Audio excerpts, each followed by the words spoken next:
আপনি কইছেন ভার্সিটির সবার সামনে আপনি আমার ভালোবাসেন, কিন্তু আমি তো কখনো কইনি যে আমি আপনারে ভালোবাসি। আর আমাদের মধ্যে রিলেশন মানে এগুলো আপনি কি বলতেছেন? আপনার সাথে আমি কবে রিলেশনে গেলাম?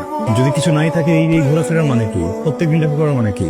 দেখেন, আপনি একজন ভালো মানুষ, আর একজন ভালো মানুষের সাথে কেই না ঘুরতে চায়। এইটা তোমার জন্য মালা হইতে পারে, আমার জন্য মালা না। এটা আমার মা, কথা বুঝছো? হ্যাঁ, আমার মা যতদিন বেঁচে ছিলেন ততদিনের যত স্মৃতি আমার মনে পড়ে, প্রত্যেকটা স্মৃতিতে আমার মার গলায় এই মনে টেক্সট করে।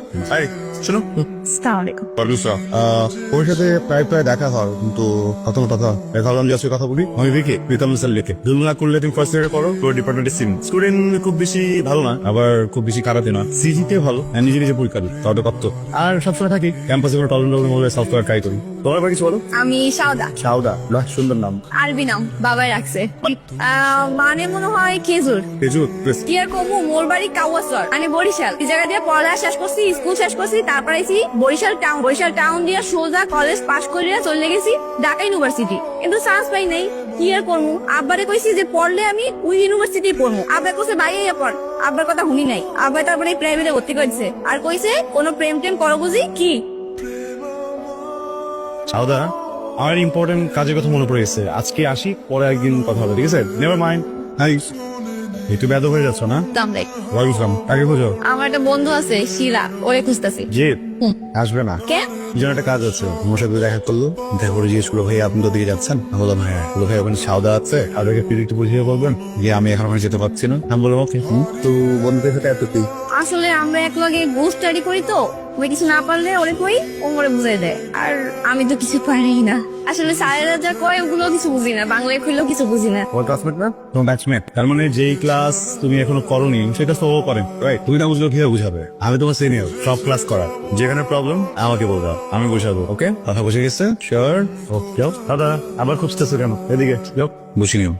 সাদাকে আমি ভালোবাসি, সো সাদা যারা ফ্রেন্ডস আছো, ক্লাসমেট আছো, ক্লাসমেট এন্ড বন্ধুত্ব এই পর্যন্ত থেকো। কারো মনে যদি এর থেকে বেশি কিছু আসে তাহলে সে বিপদে পড়ে যেতে পারো, তোমাদের ভালোর জন্য বলছি।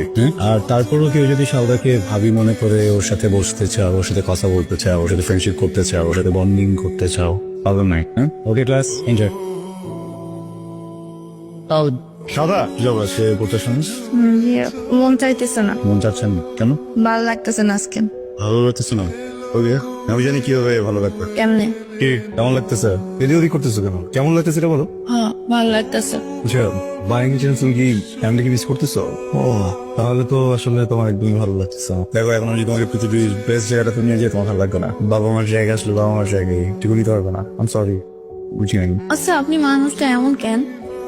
কেমন? পুরাই উল্টা। আমি যদি ডাইনাট হই আপনি বাদ, আর আমি যদি বাদ হই আপনি ডাইনাট। বিকজ এটা বিউটি, জানো? মানে তুমি আর আমি দুজনই যদি ডান হাত হতাম তো আমরা ভাই বোনের যেতাম না। শোনো, দুইটা একই রকম মানুষ একসাথে থাকা মানে কি জানো? মিরর। আমার মনে হবে আমার পাশে আমি বসে আছি, আমার মনে হবে আমি আমাকেই বিয়ে করতেছি, আমার মনে হবে আমার যে বাচ্চাটা হয়েছে সেটা আমিই হয়েছি। কোন নতুন নতুন নাই তো, এবার তো জীবনটা বোরিং হয়ে যাবে না? মানুষের কখনো একদম সিমিলার পার্সোনালিটি মানুষের সাথে ঘোরাফেরা করা উচিত না, বুঝছো? হ্যাঁ, বুঝে গেল? আচ্ছা, আপনার গলার ওই মালাটা মাইয়াগো মতো সারাদিন পরে থাকেন কেন? কেমন চিনায়? সাদা, তোমার জন্য ফার্স্ট এন্ড লাস্ট ওয়ার্নিং। আজকে এই কথাটা বলছি, কথাটা কোনদিন বলবা না। এইটা তোমার জন্য মালা হইতে পারে, আমার জন্য মালা না। এটা আমার মা, কথা বুঝছো? হ্যাঁ, আমার মা যতদিন বেঁচে ছিলেন ততদিনের যত স্মৃতি আমার মনে পড়ে, প্রত্যেকটা স্মৃতিতে আমার মার গলায় এই মনে টেক্সট করে। যেদিন আমার মা আমাকে চলে গেছেন, এরপর থেকে এটা আমার গলায়, কখন এসে কথা বলা। হ্যাঁ, বুঝছো? সরি। আম সরি। তো জানো না কিছু, আমি কেন যে রিয়াক্ট করলাম, তো মনটা খারাপ। মন ভালো করার জন্য না এখানে একটু উল্টা করে ফেললাম। এই খুবই কি খাওয়া বলো না? আপনি যেটা খাইবেন ওটাই। Excuse me. একটা সময় ছিল যখন আমরা শুধুমাত্র এলিট ক্লাসের মানুষের পড়াশোনা করতাম, কিন্তু এখন দেখো অনেক আপডেট হয়েছে। অনেক জায়গা থেকে মানুষরা এসে পড়াশোনা করছে, আর পারিবারিক শিক্ষা বলতে একটা জিনিস আছে। ইটস ওকে সাউদা, thank you. Hello everyone, hi. Hi. আমি পার্টিতে ইনভাইটেড, কিন্তু এই ফ্লোরে কথা বলার জন্য ইনভাইটেড না, নিজেকে নিজে ইনভাইটেশন দিয়ে চলে আসলাম, বিকজ চমৎকার একটা টপিকের কথা হচ্ছিল। Very nice. লিজা একদম বাস্তব একটা কথা বলেছে। একটা সময় ছিল যখন শুধুমাত্র এলিট ক্লাসের মানুষজনই লেখাপড়া করতো, এলিট ক্লাসের মানুষেরাই পার্টি করতো, থাকতো and এখন আসলে একটা রেভলিউশন হয়ে গেছে ওয়ার্ল্ড ওয়াইড। এখন এলিট ক্লাস বলে কিছু নেই, তাই না? হ্যাঁ, যেমন দেখো আমার দাদা পারভেজ হাসান বাহাদুর একজন কৃষক ছিলেন। 3 বেলা খাওয়ার মতো খাবার ছিল না বাসায়, খালি পেট থাকতেন। তারপরেও কষ্ট করে টাকা জমিয়ে নিজের ছেলেকে মানে আমার বাবাকে শিক্ষিত বানিয়েছেন, লাইক বানিয়েছেন, এত ভালোভাবে পড়িয়েছেন যে আমার বাবা একজন যোগ্য মানুষ হয়ে গড়ে উঠেছেন এবং আজকে উনি 3টা গার্মেন্টস এর ওনার। কিছু ছিল না কিন্তু হাতে, জিরো মানে এলিট ক্লাসও ছিল না তখন সাথে। বাট আজকে সেই ফ্যাক্টরিতে যেরকম এই সাধারণ মানুষগুলো জব করে তেমন কিছু সো কল্ড এলিট মানুষেরাও আসে যারা আমার বাবার আন্ডারে কাজ করে, যেমন লিডার বাবা। হ্যাঁ, আমাদের একটা গার্মেন্টস ম্যানেজার হিসেবে আছেন। এন্ড সি সেই বাবার বড়াই আজকে ও এলিট ক্লাসে বিলং করছে, রাইট? সো আমার দাদা আমার বাবার জন্য এটা করতে পেরেছে বা আমার বাবা এত বড় হয়েছে, পিছনে কারণ কি জানো? তারা অধ্যাবসায়ী, তারা কর্মঠ, এবং সব থেকে বড় কথা আমার দাদা বা আমার বাবা কখনো কোনো মানুষকে ছোট করে কথা বলেন। যেহেতু তারা কখনো কাউকে ছোট করেনি, সৃষ্টিকর্তাও তাদেরকে ছোট হতে দেননি। কিন্তু অনেকেই তো আছে এলিট ক্লাসের বড়াই দেখায়, কিন্তু পারিবারিক শিক্ষা বলে আসলে কিছুই নেই। Anyway guys, enjoy your party. Thanks for inviting. চলো চলো, সিট। আমার মনে হইতেছিল আপনি আমারে খুঁজতে নামবেন, তাই আমি যাই নাই, ওই পাশেই দাঁড়াইছিলাম। আমার বাবা একদিন ইজ এ সুইট হয়, অনেক কেয়ারিং, অনেক ভালো জিনিস। হয়তো কোনো ভুল বুঝে I don't know, ইনসিডেন্ট হচ্ছে বুঝছো, আমি বুঝতে পারছি না, যেখানে গেছে কিছু নেই, পেটা হচ্ছে। সরি। আপনার জীবনটা এমন কেন? আর আপনি আমার যে জায়গায় ঘুরতে নিয়ে যাইতেছেন এটা কোনো ঘোরার জায়গা হলো? আর আপনার মা বাবা তা তো ঠিকই আছে, আপনার মা বাবার জায়গায় যদি অন্য কারো মা বাবা হয়তো সেম কাজটাই করতো, তাই না? আর আপনি আমার লয়ে যান পার্টিতে, আমি কি কোনোভাবে পার্টি মাইন্ডের মায়া? আচ্ছা, আমারে যদি আপনার ভালোই না লাগতো আপনি কি কখনো আমার সাথে কথা কইতেন না? তাইলে বাকিদের উপর প্রেশার দিতেছেন কেন? দেখেন, আপনি আমার যে জায়গাগুলো ঘুরতে নিয়ে যান আমার একদম ভালো লাগে না, আমার মনে হয় আমার দম বন্ধই হয়। তাই আমি চাইছি যে আপনারে আমি এক জায়গায় ঘুরতে নিয়ে যেতে চাই। সেইটা আপনার এখন না জানলেও হবে, কিন্তু আমি চাই আপনি কালকে একটা পাঞ্জাবি পরে আইবেন। পাঞ্জাবি সাথে একটা চাদর আনবেন। আমি চাই না এই ঠান্ডার মধ্যে আপনি পাঞ্জাবির উপর জামফার পরেন, আমার একদম ভালো লাগে না, গুন্ডা গুন্ডা লাগে। তাই চাদর নিয়ে আইবেন, জামফার। তাহলে এখন আমার একটা রিক্সা করে দেন, আসি। তাই আমি যখন ছোট ছিলাম, তখন স্কুলে বা কলেজে যখন ছুটি দিত, আমি ভেকেশনের সময়, তখন তো মা বেঁচে ছিলেন, সে আমাকে বিভিন্ন দেশে ঘুরতে নিয়ে যেত। মা ট্রাভেলিং অনেক পছন্দ করতেন, তো আমি পৃথিবীর বিভিন্ন দেশের নদী, লেক, সাগর এসব গিয়েছি, বোটে চড়েছি, শিপে করে ঘুরেছি। Trust me, this place is very different, অনেক বেশি ডিফারেন্ট। এখানে কি যেন একটা ব্যাপার আছে বুঝছো, এই যে মাটি, ঘাস, গাছ, এই পানি, নৌকা, সবচেয়ে একটা গন্ধ আছে, সুগন্ধ। এখন তো মনে হচ্ছে ঢেউয়েরও গন্ধ।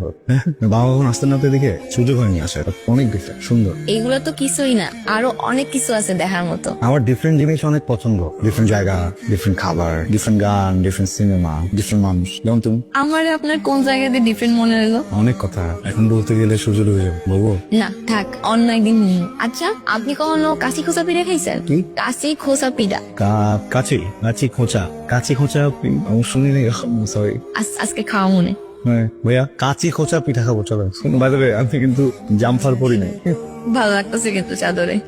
আমি এতদিন ভাবতাম আমি শুধু তোমাকে ভালোবাসি, আর কোনো চাওয়া পাওয়া নাই। এখন বুঝতেছি ভুল ছিলাম, আমার আসলে অনেক কিছু চাওয়া আছে। আমি একটা ভালো ঘর চাই, একটা ভালো জীবন চাই, ভালো মুহূর্ত চাই, ভালো স্মৃতি চাই, একটু দুষ্টু কিন্তু ভালো সন্তান চাই। আমার মার এই স্মৃতি বুঝিয়ে দেওয়ার মতো একটা মানুষ চাই। তুমি আমার ভালো থাকার কারণ হবে। মানে আমি কিছু বুঝতেছি না, আপনি কি কইতেছেন এইসব? বিয়ে করো? বিয়ে? আপনারা আমি কেন বিয়ে করবো? এগুলো কি বলতেছেন আপনি? আরে সবসময় বললাম না আমি তোমাকে ভালোবাসি, আমাদের রিলেশন, এই জন্য বিয়ে করবা না? আপনি কইছেন ভার্সিটি সবার সামনে আপনি আমার ভালোবাসেন, কিন্তু আমি তো কখনো কই নাই যে আমি আপনারে ভালোবাসি। আর আমাদের মধ্যে রিলেশন মানে এগুলো আপনি কি বলতেছেন? আপনার সাথে আমি কবে রিলেশনে গেলাম? দেখেন, ওই দিন আপনার আব্বা কইছিল আমি আপনার অযোগ্য, কিন্তু আপনি কইছিলেন যে আপনি নাকি ধীরে ধীরে আমার পাল্টাই নেবেন। কিন্তু আপনি একটাবারও তো বললেন না যে আমি পাল্টাইতে চাই কিনা, আমার ইচ্ছা আছে কিনা পাল্টানোর, তাই না?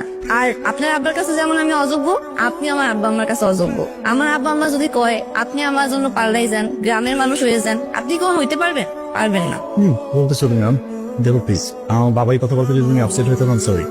এটা কোনো লজিক হতে পারে না, তাই না? যদি কিছু নাই থাকে এই ঘোরাফেরার মানে কি? প্রত্যেক দিন দেখা করার মানে কি?